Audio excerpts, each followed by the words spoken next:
O pwedeng may kausap ka, ang ganda ng usapan. Nood tayo, Aurora Music Fest, ang galing ng mga artists, okay yung line-up. Bumili na kayong tickets, tapos ngayong gabi, ikaw na lang yung natuloy. Or pwedeng natuloy din siya, pero hindi ikaw yung kasama. Sinasabi ko to, kasi, ito na yun. May mga bagay na kahit gaano natin pilitin, hanggang doon na lang talaga. Masakit isipin, pero ganun talaga.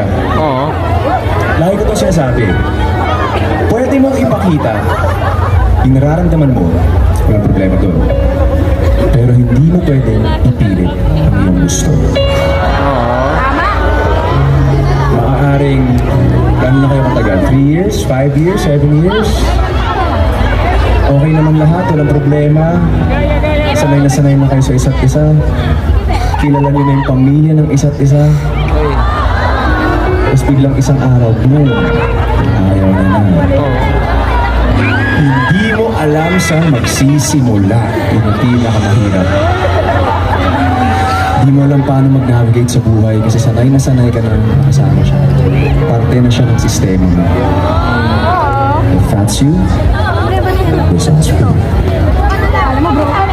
Guys, pag ba nag-break na, may chance pa o wala na? Sabay-sabay kayo lahat na wala, ha? Sigurado kayo, ha? May chance pa o wala na? Bawal magkamali. Ganun. Pero alam nyo, ang daling sabihin, ang hirap gawin. Pag ikaw na nandun. Minsan, sigurado ka na wala na to, okay na ako. Pero once nagkita kayo, bang papalit lahat. At bigla ka na lang mapapatanong sa sarili mo. Kung kailan ang dating tayo. Parang, ang saya naman ng song mo, wala ka bang malungkot dyan? Pag sulat ka ng malungkot, naman niya, wala bang masaya? Hindi talaga. So, lagi ko sinasabi, napagdadaanan natin lahat ng mga bagay na yan for a purpose. Ako, galing din ako sa isang hindi masyadong magandang relationship. Pero, buti na lang.